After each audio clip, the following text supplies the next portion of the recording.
Today on Stronger Than Reason, we dig into The Warriors, the novel by Sol Yurick, and its adaptation into a beloved cult film.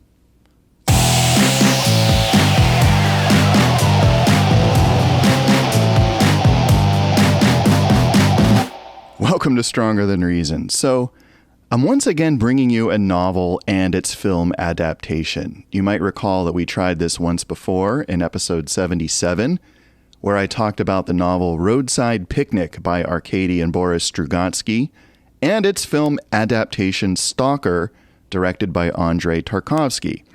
I didn't expect to do this again so soon, but I've really fallen down the rabbit hole and thought it would be good to strike while the plutonium was hot. Strangely enough, it all started with episode 80, our first mixtape episode. If you didn't catch that, the idea was that I'd just select a handful of random songs and talk about them one by one. It was fun, and it gave me a chance to go wide for once rather than deep, and we were able to cover a bit more ground than usual. One of those songs was by a band called Pop Will Eat Itself. It's an old favorite of mine called Can You Dig It? That heavily sampled from a 1979 film called The Warriors.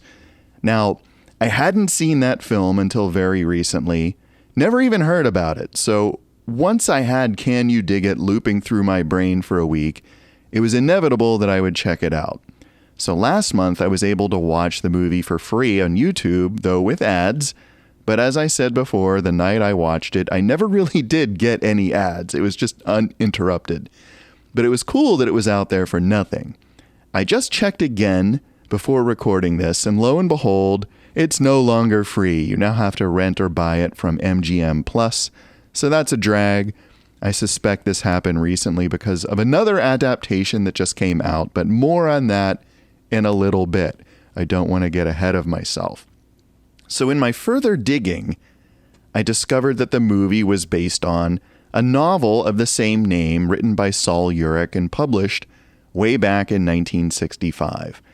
Now, I've said a few times that I've always preferred the book to the film, so naturally, I found the book and I read it. Turns out it was the same premise, but an entirely different story, not unlike the situation with Roadside Picnic and Stalker. In fact, there's even a Warriors video game based on the film, and it lends a lot of the backstory, and we'll talk a little more about that later. So really what we have here is an entire franchise. See, The Warriors is a true cult film, meaning that it has a very dedicated and enthusiastic fan base, even now, 46 years after its release. If you look on YouTube, you'll find that nearly the entire cast routinely shows up at conventions for Q&A panels in front of a packed house.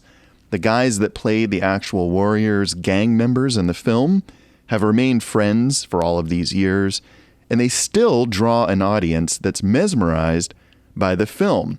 Not only old coots like me, but young kids, new generations of fans. So clearly, there's something to this story that still resonates. I talked before about how I love it when I discover new old stuff to investigate. Well, this is clearly one of those times because I went from knowing nothing about the Warriors to knowing quite a bit in a very short time, and I figured I'd bring it to the show here while it's still fresh in my mind. So let's talk first here about the impetus, the book. How did that come about? So the book was the work of Solomon Yurick, aka Sol. He was born in 1925 in New York City to Jewish immigrant parents. His father was from Russia and his mother was from Lithuania. And as a family, they were very politically active. They were definitely on the left, as you might imagine. Sol grew up with a very strong sense of supporting the working class.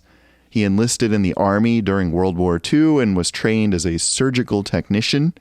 After the war, he obtained bachelor's and master's degrees in literature and English, respectively, and got a job working for the welfare department. And that was where he first came into contact with so-called juvenile delinquents. Now, these were the children of the families that were receiving welfare, and he noticed that these kids were doing what they had to do to survive, whether it was legal or not. After he got his master's degree, he quit his job and became a full-time writer.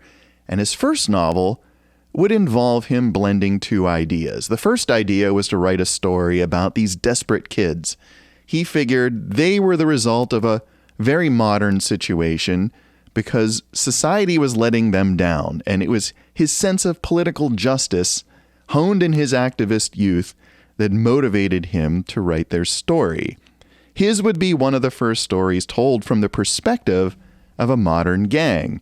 The other idea was a story he had read, and it was called the Anabasis and was written by the ancient Greek military leader and philosopher Xenophon around 400 BC. Now, the Anabasis was a factual account of an historic failed military mission. See, Xenophon was part of a group of mercenaries known as the 10,000, and this is starting to sound a little bit like a Quentin Tarantino film. So the 10,000 were hired by Cyrus the Younger to take out his rival, who, surprise, was also his brother, Artaxerxes II, so that Cyrus could take over the Persian Empire. So Xenophon's account skips over the bit where they marched across modern-day Turkey to modern-day Baghdad, some 1,300 miles, kicking ass along the way, only to realize that Cyrus had been killed in their absence, rendering the entire journey moot. Instead, he starts with them deep in enemy territory in the heart of Persia. As it turned out, the senior leadership of the 10,000 were invited to a feast hosted by Tissaphernes, the chief subordinate of Artaxerxes.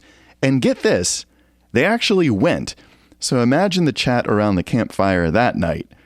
"Say, our enemy wants to have us over for a feast." "A feast, you say?" "Yes, a feast. I haven't had a proper meal in a year. What do you say we go?" "Sure, sounds good. What's the worst that could happen?"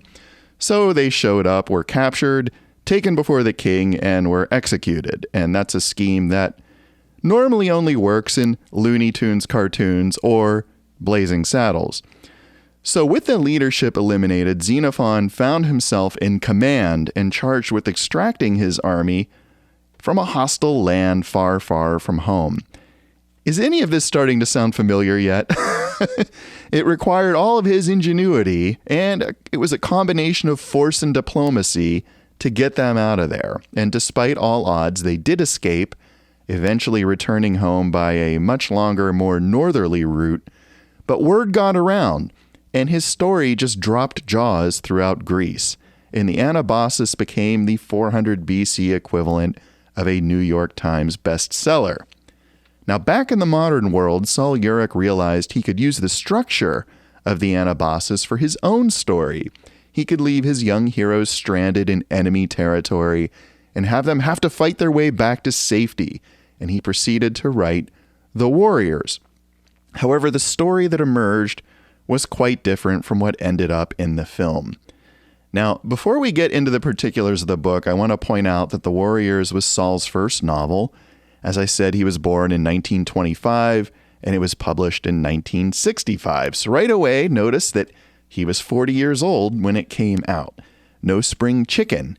And I think that's pretty inspiring. He was in middle age, decided to write a book, and succeeded. Granted, he had degrees in literature and English. What the hell else was he going to do? But he didn't make writing his full-time job until later in life, and it panned out. So right on. I just wanted to call that out. He would go on to write a half dozen other novels before his death in 2013, just before his 88th birthday, but none would be as successful as The Warriors. Now, when you pick up this book, you might be forgiven for expecting the Warriors to be the name of the main gang as it is in the film. But you would be wrong. In fact, the book is only broadly like the movie. The structure from the Anabasis is still there, but almost all the details are different. The gang names, the characters and their names, the events that occur, even the ending is completely different than the film. Personally, I have to say that this is one of those rare times that I prefer the movie to the book. I found it much harder to like the heroes in the book. They're just much harder to relate to. They're very unpredictable. They're violent. But maybe that makes them much more realistic in their representation of what a gang really is. So in that sense, the book is probably more true to life. So the book starts with an epigram from the Anabasis, making an explicit connection to that earlier work. And from there, it introduces a street gang called the Coney Island Dominators.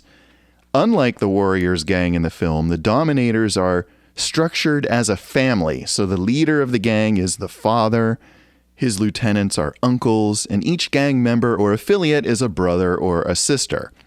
The gang really is their family. It fills that role in their lives. It's a way for them to belong. And they show that they belong in a variety of ways by wearing their colors and with particular signs, symbols, and rituals. Now, the Dominators and every other gang in the city are summoned to a meeting by Ishmael, the leader of the Delancey Thrones, the biggest gang in the city. Ishmael has called a truce and wants each gang to send representatives to his meeting carrying no weapons. All the gangs in the city converge on Van Cortlandt Park in the Bronx, and Yurick describes Ishmael's speech without really quoting him, but the gist is that Ishmael wants the gangs to come together, to work together, to conquer the common enemy, the authorities, the man, and run the city as one. As you might have learned from playing a lot of D&D, you really can't have a lot of chaotic characters in one place without all hell breaking loose, and that's what happens here, with various gangs deciding to fight one another. In the melee, several gangs decide Ishmael is to blame, and they kill him with guns that they smuggled in. The Dominator's leader is lost in the fight, no one is really sure what happens to him, and the second in command takes charge. All of that should be somewhat familiar if you've seen the film, but the scenes that follow differ in almost every respect. The only similarity being that the Dominators slowly make their way back to Coney Island, fighting and escaping and getting split up, with some of them making it back and some not.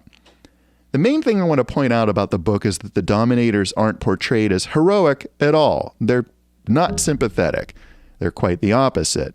At one point, they kill a random passerby for no good reason, stabbing him to death, possibly as a way for younger members to prove their loyalty to the gang, but who knows? Hey, random violence. And not long after, they come across a woman alone in a park.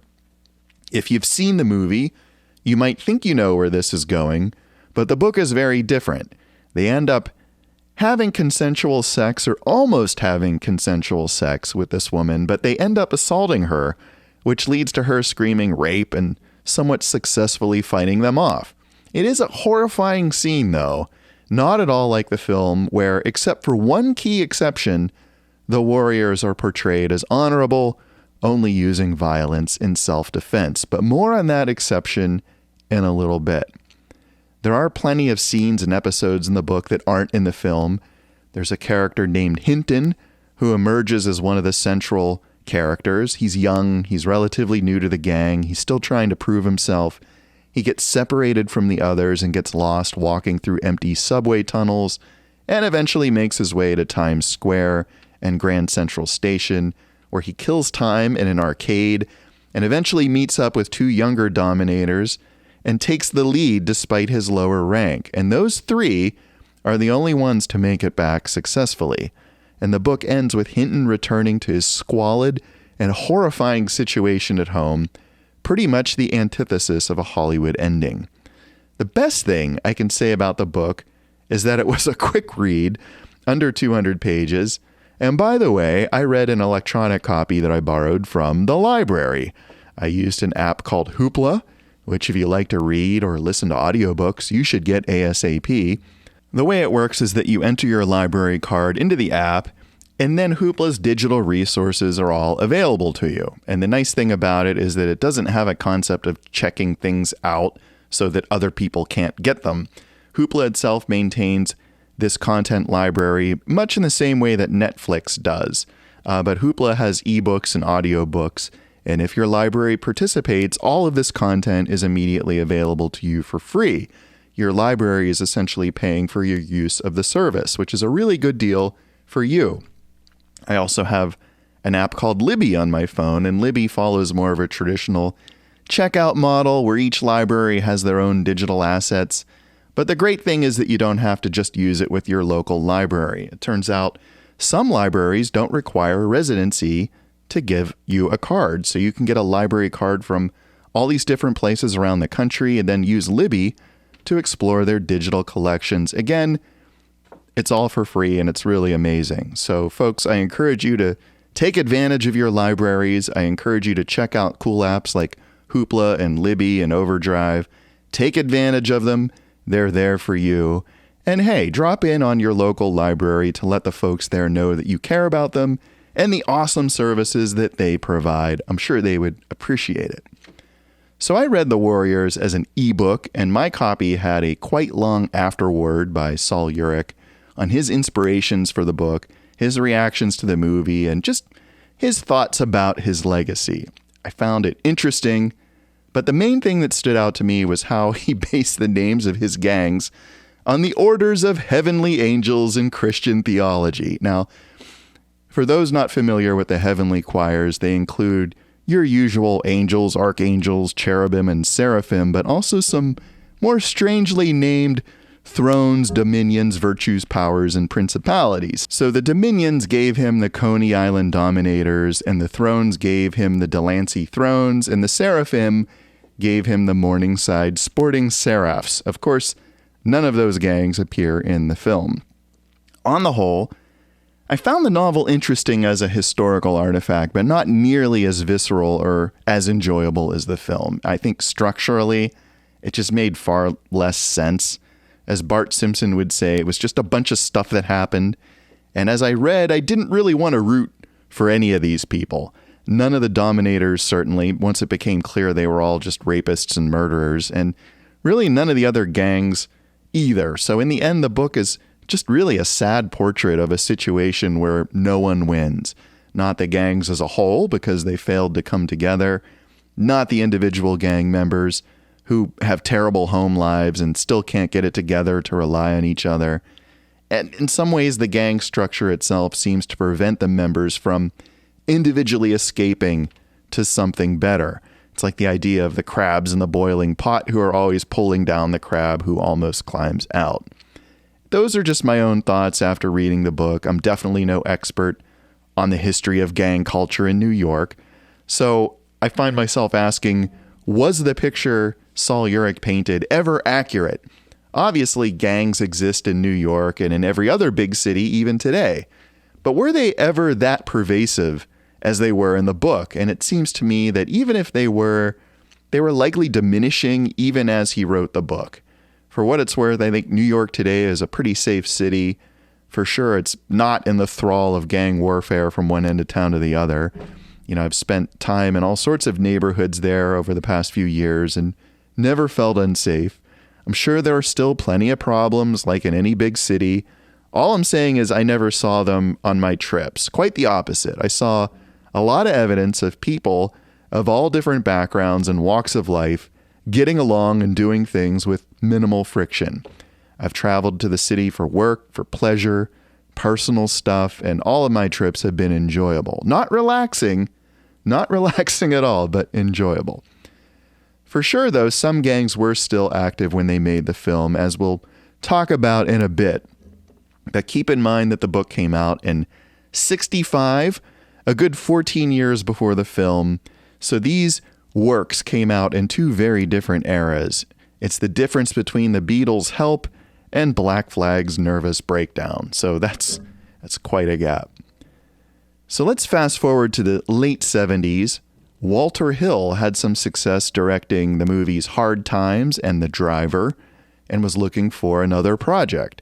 He had wanted to do a Western, but that didn't pan out, and a script for The Warriors came across his desk. He and his producer, Lawrence Gordon, pitched it to Paramount, and they bought it. From there, things happened very quickly.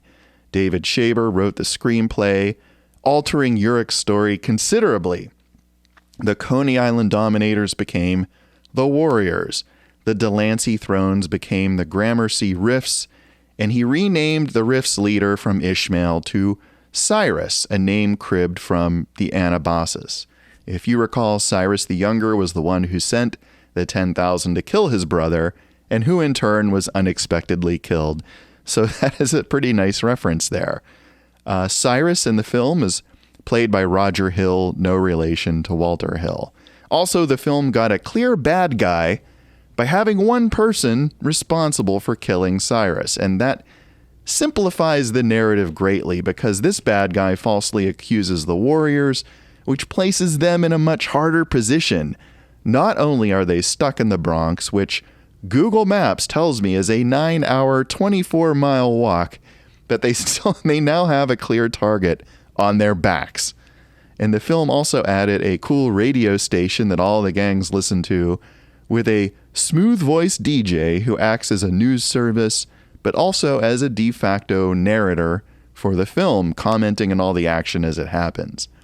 So the other gangs get a glow-up as well. Some of them border on the ridiculous. They're almost like masked superheroes. For instance, the hi-hats all dress up like street mimes for unknown reasons. And then my favorite, the baseball furies, who all wear face paint and baseball uniforms and who all, of course, carry bats as weapons. Evidently, they're the love child of Walter Hill's two biggest passions of the time, Yankees baseball and the rock band Kiss. So there's a bunch of other gangs depicted, all of which are familiar to the movie's many fans. The Turnbull ACs, the Electric Eliminators, the Moonrunners, the Rogues, the Punks, the Orphans, and the Lizzies, and probably a bunch more too. So story-wise, in my opinion, the film is a great improvement over the book. It really pains me to say that, but as a book guy, but it is a fact. So the cast now tells all kind of fun stories about how they made the movie, about how no one really thought through the logistics of filming in New York City in 1979 in the middle of the night, and how real gang members were shaking the production down for protection money. Apparently, the location manager's job was just to carry a sack full of cash and pay off the local gangs so the crew could sit in their territory. Now, Dorsey Wright, who played Cleon, tells a pretty crazy story about how the production designers painted over a wall that formerly said Homicide Incorporated so that it said The Warriors. Turns out Homicide Incorporated was a local gang, and they didn't appreciate a bunch of bums from California painting over their tags. So the gang members approached Dorsey about it, and he was quick to say, "Hey man, I'm just an actor. Go talk to those dudes over there." And he ran back into his trailer. Now, James Remar, who played Ajax, said that at times local gangs would try to intimidate the cast and crew and either shake them down for money or force filming to relocate. And he said that none of the locals were much intimidated by the actors, despite the tough guy roles. And to be clear, the film had a very small budget. It's kind of hard to imagine getting this kind of location access today without a boatload of cash. New York really doesn't shut down to any degree anymore at any time of day. I want to be clear, though, that I never saw this film back in the day. I had zero clue it existed before I dug into Can You Dig It just a month or so ago. So since then, I've watched the movie probably 2 or 3 times. I did find it that compelling. Plus, all the ancillary material out there on YouTube, the cast reunions, the interviews, and so forth. There's lots of good stuff. But my initial impression of the movie was just how good the city looked. Nearly the entire thing takes place at night. It's just one night, except when the sun comes up at the very end. And for all that time, the city is nearly deserted, except for roving enemy gangs. So it's very strange to see New York City with so few people in it. And also the streets are all wet, as if it had just rained. So the light has this peculiar quality to it, and it gives everything a creepy, paranoid sort of vibe. Now, Stronger Than Reason, of course, is a show about music. So I gotta say that another thing that jumped out at me was the soundtrack. So for a film made in 1979, the music is pretty great. There's some pop and rock songs thrown in there, particularly In the City by Joe Walsh over the end credits. But there's also some forward-thinking synth sounds foreshadowing the 80s, which, after all, were only a few short months away. My favorite sequence in the entire film is when the baseball furies chase 4 of the warriors through Riverside Park. I think the action and the music just go hand in hand. It's just spot on. And again, the furies are just amazingly creepy. They have the face paint and the silly baseball uniforms, but it's really that none of them speak. They don't say a word. It's like being chased by a bad dream, at least until James Remar as the bad dude warrior Ajax delivers the best line of the film, in my opinion. When confronted with the Furies' leader, played by a creepily grinning stuntman Jerry Hewitt, Ajax growls, "I'll shove that bat up your ass and turn you into a popsicle." And then he does just that, figuratively, of course. Now, don't get me wrong, the story is better than the book, and the structure is more dramatic and satisfying, but the dialogue in this movie is downright terrible. Of course, you wouldn't expect Shakespeare from actual gang members, but what's here is just barely enough to convey the plot. It's mostly monosyllabic words with plenty of ain'ts thrown in.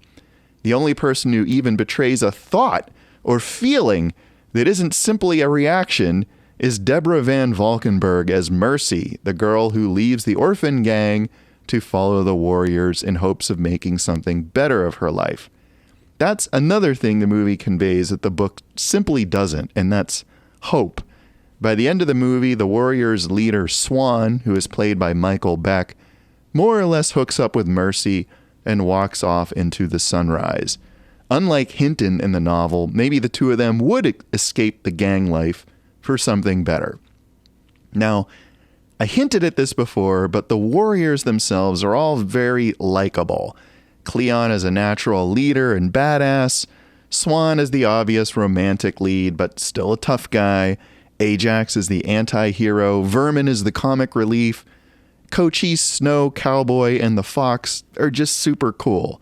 And Rembrandt is maybe the one we identify with most, being the most junior member and the one who is least comfortable with things.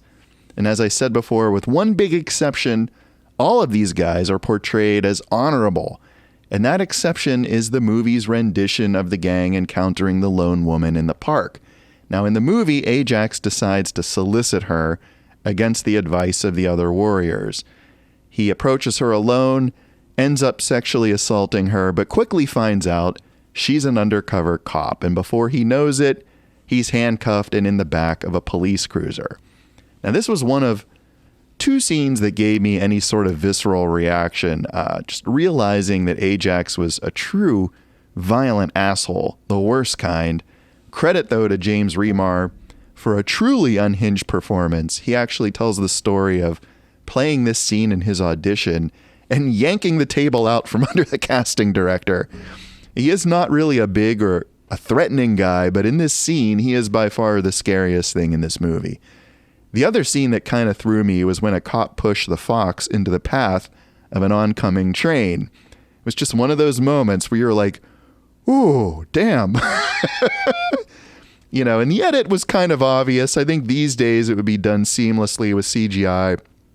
But, it was a pretty wild moment. By the way, spoiler alert. Otherwise, though, as I said, the warriors are the good guys in this story, and they really act as such, apart from Ajax. The only crimes that they really commit are vandalism and not paying for the train. Now, another thing that's commendable is that they're the only gang portrayed in this movie that's obviously multiracial. Of the warriors shown, 3 are black, 5 are white, and 1 is Puerto Rican. And this is very different than the book. Sol Yurick says straight up that all of his dominators were black. Anyway, if it's not obvious by now, I really enjoyed this movie. I think it was a big kick. And I get why it's a successful cult film. The gangs in this movie are just stylized. They're pure Hollywood. The Furies aren't the only kind of gang a sports team here. I think all the gangs are sports teams. They all have their own uniforms, their own personalities. They're all from different parts of the city. So it gives the viewer a chance to pick a favorite, have a team to root for. And believe me, people still cosplay as all these different gangs. You can find all the uniforms, for sale online. And for the record, I understand it's not easy to find a screen-accurate Warriors vest. Evidently, the only one that survived the filming was James Remar's. He just walked off with it rather than return it to wardrobe for recycling, which I think is a really good move. It's now part of movie history. But in this movie, the violence is very stylized too. My favorite bit is during the fight with the Furies, when the one Fury does a complete 360-degree barrel roll before hitting the ground. I hope that stunt guy got time and a half, because that was just amazing and kind of silly when you think about it. Regardless, some of the violence portrayed was inadvertently real. Deborah Van Valkenburg was accidentally hit in the forehead with a baseball bat and also broke her arm. In fact, the reason Mercy wears a coat through the second half of the movie is to hide her cast, not because the cops are looking for someone in a pink top. One of the Furies also wound up with a couple of broken ribs. Turns out, it's hard to convincingly swing a bat at someone without it delivering a lot of force. Something moment of inertia. But it is stylized violence. There's not a lot of blood in this film, or consequences for that matter. Just a lot of people getting thrown into walls and mirrors in a spectacular way, getting up and walking it off. So while there is definitely more violence here than in, say, West Side Story, it's not really a gore fest. So how did the movie do at the time? Not bad, but it was pulled from theaters due to reports of actual gang violence, and reports that in retrospect were probably overblown. It was probably something like a moral panic, which today would have wound up in the public freakout subreddit. However, it certainly enjoyed a second life on VHS and thereafter. The cast for sure has enjoyed plenty of reunions on the convention circuit, and to this day, they are recognized by fans all over the world who want them to recite their iconic lines.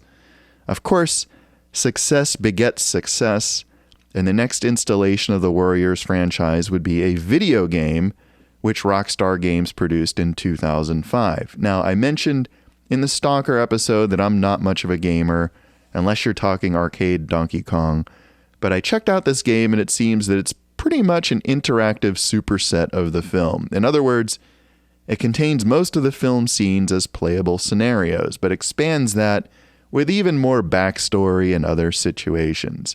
There are playthroughs on YouTube that are many hours long, more hours than I would care to watch, but from what I gather, the game dispenses with the idea of the Warriors as an honorable gang, and maybe is a bit more realistic. It depicts them doing all sorts of fun crimes like muggings, drugs, smash and grab burglaries, and beating up random bums and drunks. The movie characters all appear in the video game, and really, it's a pretty excellent expansion of the movie. It especially gives a lot more background to Cleon, the Warriors leader, played by the inimitable Dorsey Wright. Cleon doesn't appear much in the movie, but his scenes are all spot on, and he is a fan favorite.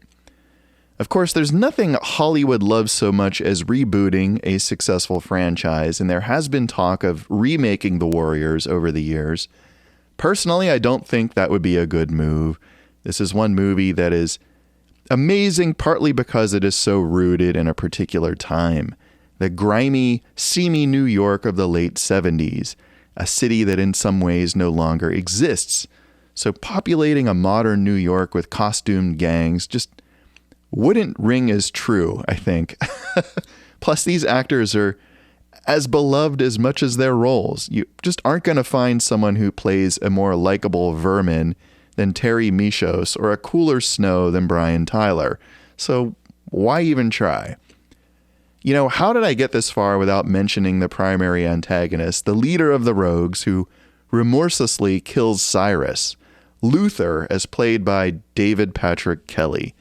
Speaking of iconic scenes, the one at the end of Luther clinking bottles and chanting, "Warriors, come out to play," is probably the quote of the movie, even more so than the lollipop one. And that was another scene I found a little unsettling, realizing that this guy was just completely nuts. The bottle thing was just so random. From what I read, the actor came up with that as an improv bit, and Walter Hill loved it. For sure, it's practically a calling card for the whole film at this point. And it's interesting to me, too, that as a method actor, Kelly didn't socialize with the other actors at all. He kept his distance.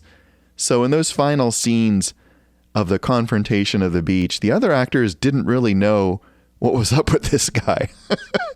But by all accounts, though, he is a stand-up dude and an excellent actor and also a musician, by the way, which is pretty interesting and relevant to the show. Now, the most recent adaptation came out just last year. Lin-Manuel Miranda and Isa Davis collaborated on a concept album called Warriors. This is essentially the Warriors film as a musical, and it might well become the precursor to an actual stage production. I understand talks are ongoing as I speak. Now, I'm not really a huge fan of stage shows and live theater. Musicals tend to make me ill. I think I can appreciate them, but they're not really my thing. So I have not listened to this album, although I did read about it, and I want to bring it to your attention since it is relevant to the franchise and it's clearly the next step in its evolution. I'm guessing that this adaptation is why the original film is no longer available for free. I think someone at MGM twigged that now would be a good time to make it for pay again. Drag, man. So there you have it, folks. The Warriors, a cult film for the ages, plus a book and maybe a musical? I could go into a lot of the minutia that I've learned about it, but I'll leave it for you to discover if you haven't already. For me, The Warriors was an enjoyable flick, and from Warriors theme fun runs to the name of the 80s band The Outfield, who are a reference to the Baseball Furies, to episodes of The Simpsons and Bob's Burgers, Sol Yurick's book continues to make a mark on popular culture. I guess I have Pop Will Eat Itself to thank for bringing it to my attention. So thanks, guys. You're listening to Stronger Than Reason either on YouTube or on the podcast platform of your choice. The show that has had Scandal's The Warrior running through its head since falling down this rabbit hole. No, really, go listen to it right now. The Warrior by Scandal. You know the one, released in June 1984. Hit number 7 on the Billboard Hot 100, number 1 on the modern rock chart, and Scandal is a band from New York. Coincidence? I think not. Please go listen to it, as we all know it's the only way for me to transfer this earworm. Please. As always, thank you for listening, and until next time, stay strong.